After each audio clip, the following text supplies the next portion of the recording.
कि पहले से ही 3 बेटियां थी और एक बार फिर वो मां बनने वाली थी। इस बार उसकी कोख में जुड़वा बच्चे थे। सब्जी लेकर क्यों नहीं आती? वो वो माँ जी, सब्जी तो खत्म हो गई। क्या?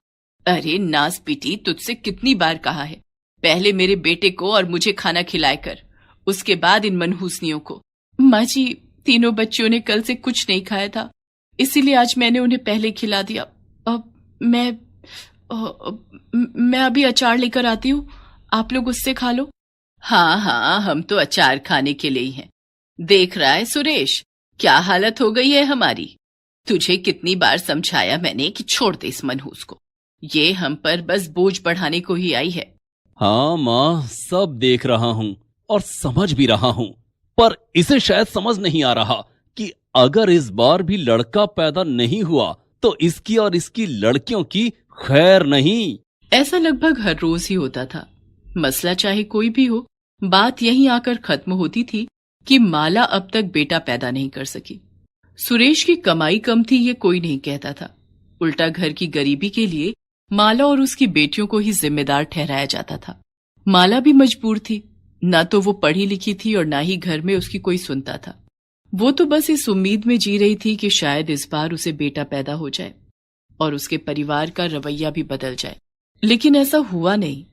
माला के जुड़वा बच्चों में एक बेटा था और एक बेटी। सुन सुरेश, एक काम कर, इस मनहूस को अभी के अभी कहीं फेंक कर आ जा। मुझे पोता चाहिए था, वो मिल गया, बस अब इसके अलावा मुझे और कोई बोझ नहीं चाहिए। सुरेश अपनी माँ की बात मान गया।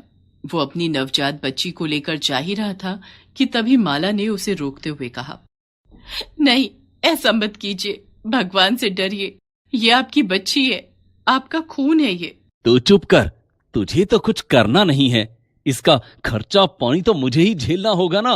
पहले से ही ये 3-3 लड़कियां जन के तूने क्या कम आफत डाल रखी है जो अब इसे भी मेरे सिर पर मरना चाहती है।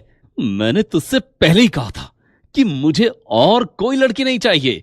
वो तो शुक्र मना कि इस बार बेटा हो गया, वरना तुझे तेरी इन लड़कियों के साथ घर से बाहर निकाल देता मैं। माला का सब्र अब जवाब दे चुका था।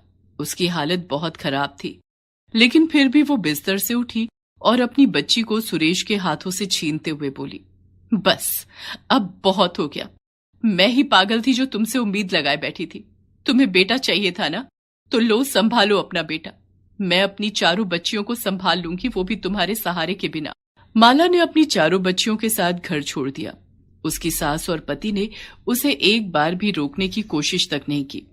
माला ने इतना बड़ा कदम उठा तो लिया, लेकिन अब उसके सामने कई चुनौतियां थी। पिंकी, तू इन सबका ध्यान रखना, मैं काम ढूंढने जा रही हूँ, जल्दी आ जाऊंगी। लेकिन माँ, अगर छुटकी रोई तो मैं क्या करूंगी? हाँ, अगर ये रोए तो ये पानी पिला देना इसे, ठीक है? माला के पास कुछ नहीं था सिवाय हिम्मत के, और आखिरकार उसे कमाई का जरिया मिल ही गया। सुबह के वक्त वो कई घरों में साफ सफाई का काम करने लगी और फिर उसके बाद एक फैक्ट्री में मजदूरी भी करने लगी। इस संघर्ष में उसकी बेटियों ने भी उसका खूब साथ निभाया। दोनों बड़ी बेटियां पिंकी और रिंकी घर और अपनी छोटी बहनों को संभालती और माला सारा दिन मेहनत करके पैसे कमाती। इस तरह गुजारा तो चलने लगा, लेकिन माला के लिए इतना काफी नहीं था। उसे अपनी बेटियों के भविष्य के बारे में भी सोचना था। माला, आज थोड़ा रुक सकोगी क्या? वो मुझे थोड़ी सफाई करवानी थी अंदर वाले कमरे की। मेम साहब, मैं कर दूंगी, बस एक बार घर होकर आ जाऊं। मेरी छोटी बच्ची भूखी होगी, उसे दूध पिलाकर अभी वापस आ जाऊंगी, फिर आप चाहे जितना काम करवा लेना। तुम इतना सब कैसे कर लेती हो माला? सच में, 4 बेटियों की जिम्मेदारी, ऊपर से इतना काम, ऐसे तो तुम बीमार पड़ जाओगी। क्या करूं मेम साहब, मेहनत के सिवाय और कोई चारा भी नहीं है मेरे पास। इनके बाप ने तो इन्हें छोड़ दिया, अगर मैं भी हिम्मत हार गई तो क्या होगा मेरी बच्चियों का? और मेम साहब, सच कहूं तो इतना काम करके भी मैं कुछ खास नहीं कर पा रही हूँ। जितना कमाती हूँ सब पेट भरने में ही खर्च हो जाता है। डर लगता है ये सोचकर कि जो मेरे साथ हुआ, इस हाल में तो मेरी बच्चियों को भी वही सब झेलना पड़ेगा। मालती उस घर की मालकिन थी जहां माला काम करने जाती थी। माला की हालत पर उसे बहुत तरस आ रहा था, तो उसने माला की मदद करने का फैसला कर लिया। बस माला, तुम परेशान मत हो। तुम अपनी बच्चियों को पढ़ाना चाहती हो ना? मुझे लगता है कि शायद मैं इसमें तुम्हारी मदद कर सकती हूँ।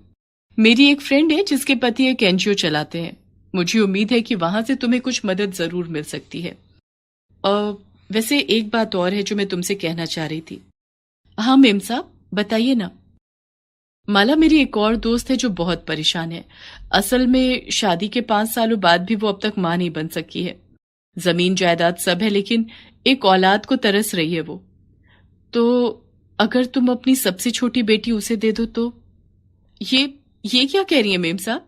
भले ही मैं गरीब हूं, लेकिन अपनी बच्ची किसी और को दे दूं, इतनी भी मजबूर नहीं हूं। अपने बेटे को पहले ही खुद से दूर कर चुकी हूं।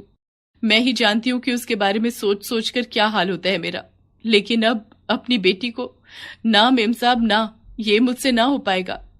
माला रोती हुई वहां से अपने घर आ गई। घर आते ही उसने देखा कि उसकी सबसे छोटी बेटी बेहोश पड़ी है और उसके आसपास तीनों बेटियां रो रही हैं। क्या क्या हुआ?